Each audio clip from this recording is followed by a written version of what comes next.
The Situation Room with Wolf Blitzer, weekdays 4 Eastern. Wolf, this protest has shifted over several streets in Pittsburgh. The protesters going way off their planned route. Because of confrontations like this, the police have thrown some kind of tear gas or some kind of smoke bomb over there. They've set up a barricade over here. This is what's been happening today on the streets. The protesters have shifted direction several times. We don't know exactly where they're going to be going from here. Several hundred of them have gathered. They were confronted where they started. They're trying to get to the convention center. Not clear at all right now whether they're ever going to get there, Wolf.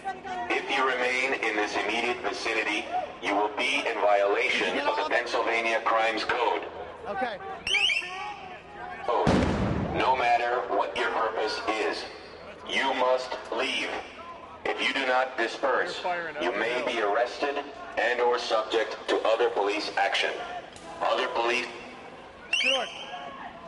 police action may include actual physical removal, the use of riot control agents and or less lethal munitions, which could cause risk of injury to those who remain. Esta asamblea ha sido declarada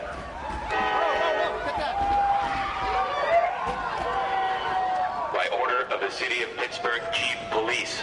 I hereby declare this to be an unlawful assembly. I order all those assembled to immediately disperse. You must leave the immediate vicinity. If you remain in this immediate vicinity, you will be... Stuart, come on.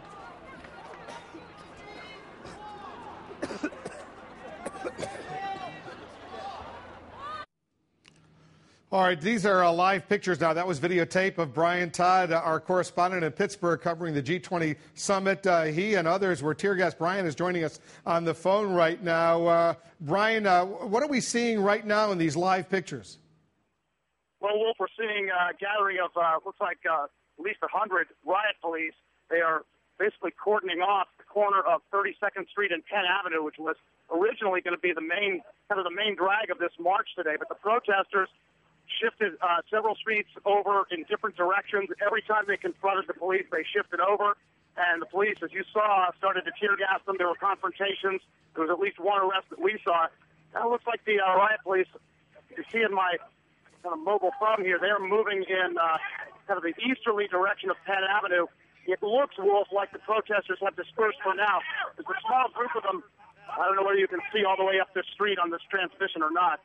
There seems to be a small group of them way up that street. You may not be able to see it. The picture may be too small up there. But the riot police are now kind of walking in a procession east on Penn Avenue. As you can see in the previous video, it got pretty dicey earlier. Seems to be calming down in this section just because of the really heavy presence here of riot police. You can see they've basically made a four-square here in this intersection.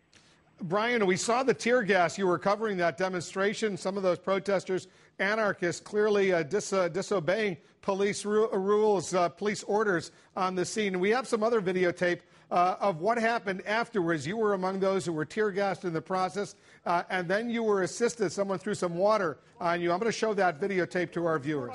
More here. Lean your head down. Yeah, like that, sideways.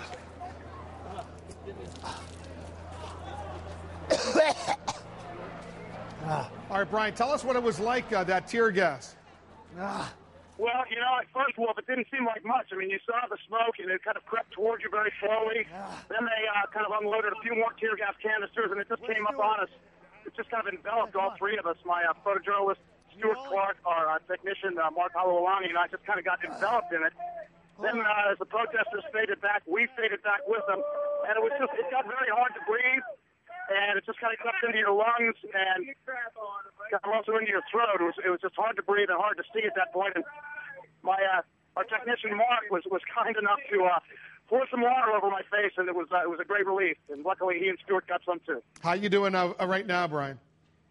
I'm doing fine. It's completely out of our system. We're still working this, and looking forward to maybe meeting up with the protesters a few blocks away if they're still around. And I just want to make it clear, you are credentialed. I'm a representative of the news media, and you have authority and your permission to be where you are. Well, it is an open street in Pittsburgh, and the police are kind of herding us away from them whenever they feel like we're getting a little too close. We are credentialed to at least be on the streets here. But it's a very fluid situation, and the cops aren't really paying a whole lot of attention to who's media and who isn't. So are those warnings that we heard on the bullhorn still coming in from the police? We have not heard those in a few minutes, Wolf. They are very, very loud. As you could probably see on that videotape, it's almost impossible to talk over them.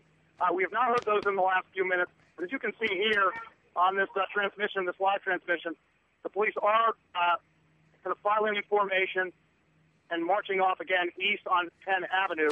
We're going to kind of follow them. I'm going to jump down off this wall and just follow them up the street here. It looks like some of the protesters may be up the street. But again, very small groups. They may have dispersed at this point. We have not heard those loudspeakers in the last few minutes, Wolf. The police have just done a lot of moving around, formations and then reformations on different blocks, and they seem to be doing that right now.